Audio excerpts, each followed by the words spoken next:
నీ పిల్లలు ఆశీర్వదించబడితే, నీ కుటుంబం ఆశీర్వదించబడితే, నీ వ్యాపారం ఆశీర్వదించబడితే, అబ్బా ఎంత కష్టపడి పైకి వచ్చాడురా, ఎంత కష్టపడి ప్రయోజకుడు అయ్యాడురా, సహబాష్, బ్రతికితే వీడులాగా బ్రతకాలరా అని నీ ఆశీర్వాదాన్ని చూసి ప్రజలు చప్పట్లు కొడతారో లేదో నాకు తెలియదు. ఒకటి ఖచ్చితంగా చెప్తాను, వీడు ఎప్పుడు పడిపోతాడా, వీళ్ళ కుటుంబం ఎప్పుడు పతనం అయిపోద్దా, వీళ్ళ సేవ ఎప్పుడు పతనం అయిపోద్దా, వీళ్ళ ఆర్థిక వ్యవస్థ ఎప్పుడు పతనం అయిపోద్దా, వీళ్ళు పతనమైతే చూసి పండగ చేసుకుందామని లక్షల కొలది ప్రజలు ఎదురు చూస్తారు. మరి ముఖ్యంగా శత్రువైన సాతాను ఎదురు చూస్తాడు. నేనంట, శత్రువుకు విరోధికి అవకాశం ఇవ్వకుండా నువ్వు నిలవబడు, నీ ఇంటిని నిలవబెట్టుకో.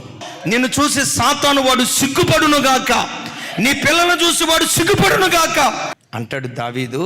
నేను పడిపోయి ఉండగా శత్రువు ప్రహర్షించకుండా ఉండునట్లు తూలిపోకుండా బండ మీద నా పాదాలు స్థిరపరిచాయి అంటాడు.